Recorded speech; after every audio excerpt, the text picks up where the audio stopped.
Hello friends, आज हम discuss करेंगे अमीनो एसिड्स के नॉमेनक्लेचर और क्लासिफिकेशन के बारे में।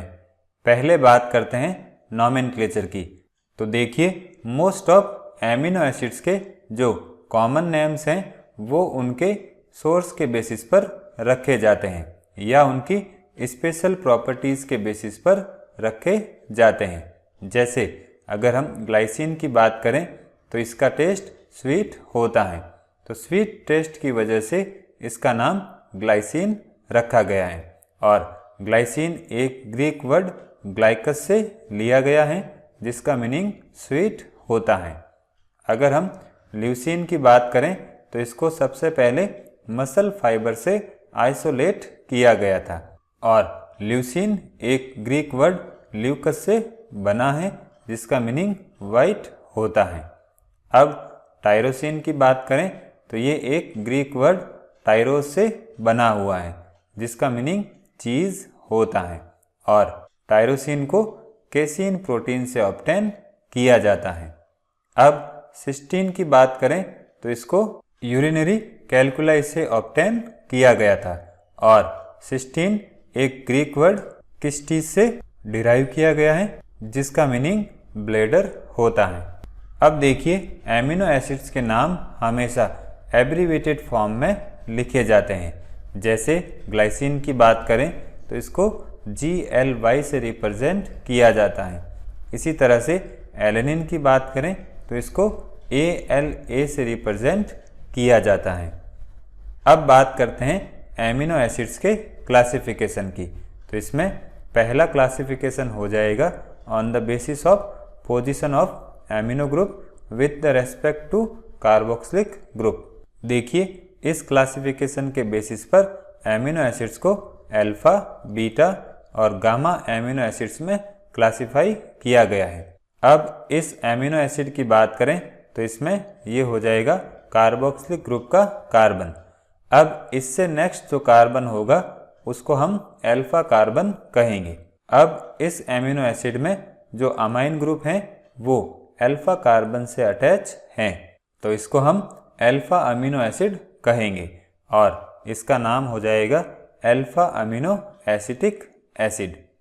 इसी तरह से ये हो जाएगा बीटा अमीनो प्रोपेनोइक एसिड क्योंकि इसमें अमीनो ग्रुप बीटा कार्बन से अटैच हैं, और ये हो जाएगा गामा अमीनो ब्यूटारिक एसिड क्योंकि इसमें अमीनो ग्रुप गामा कार्बन से अटैच हैं।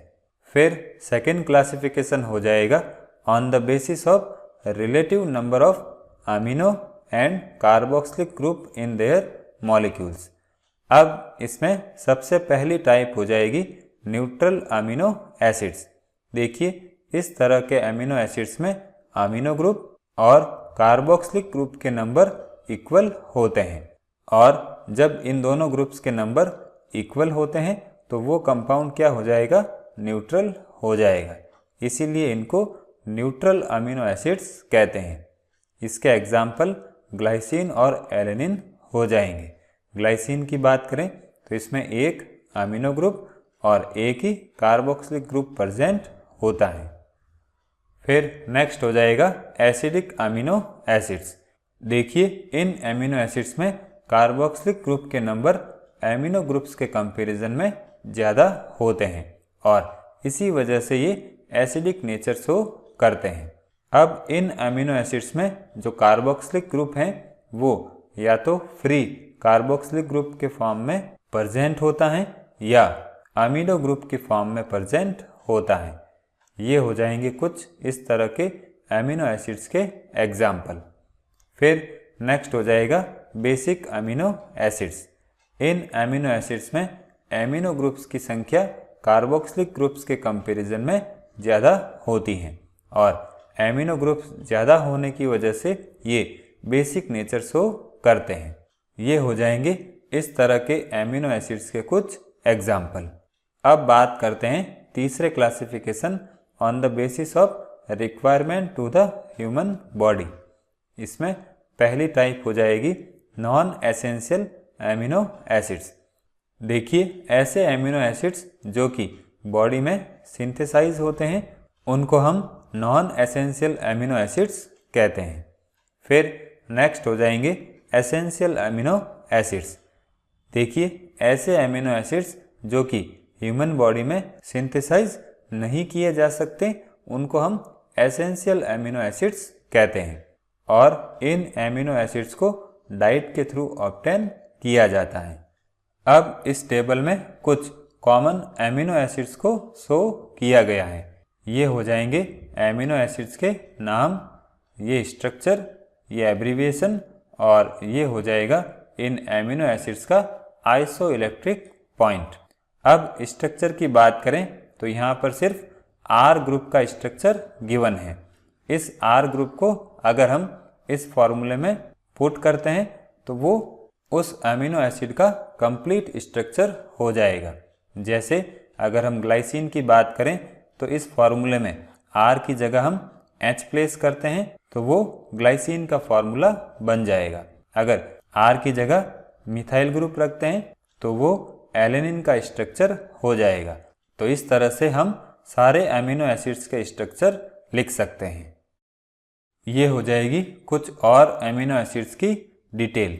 यहाँ पर जो एस्ट्रिक लगा हुआ है या जो स्टार लगा हुआ है वो एसेंशियल अमीनो एसिड्स को रिप्रेजेंट करता है। देखिए एसेंशियल अमीनो एसिड्स को याद रखने की एक ट्रिक है। आपको क्या करना है, ये वर्ड याद रखने हैं, टीवी, मिल, पाथ। अब सबसे पहले टी की बात करें तो ये थ्रियोनिन को रिप्रेजेंट करेगा। फिर वी की बात करें तो ये वैलिन को रिप्रेजेंट करेगा। फिर एम मियोथायोनिन को रिप्रेजेंट करेगा। आई आइसोल्यूसिन को रिप्रेजेंट करेगा। एल ल्यूसिन को रिप्रेजेंट करेगा और ये एल लाइसिन को रिप्रेजेंट करेगा। फिर पी की बात करें तो ये फिनाइल एलेनिन को रिप्रेजेंट करेगा। ए आर्जिनिन को रिप्रेजेंट करेगा। टी ट्रिप्टोफैन को रिप्रेजेंट करेगा और एच हिस्टिडीन को रिप्रेजेंट करेगा। तो इस तरह से आप एसेंशियल एमिनो एसिड्स को लर्न कर सकते हो।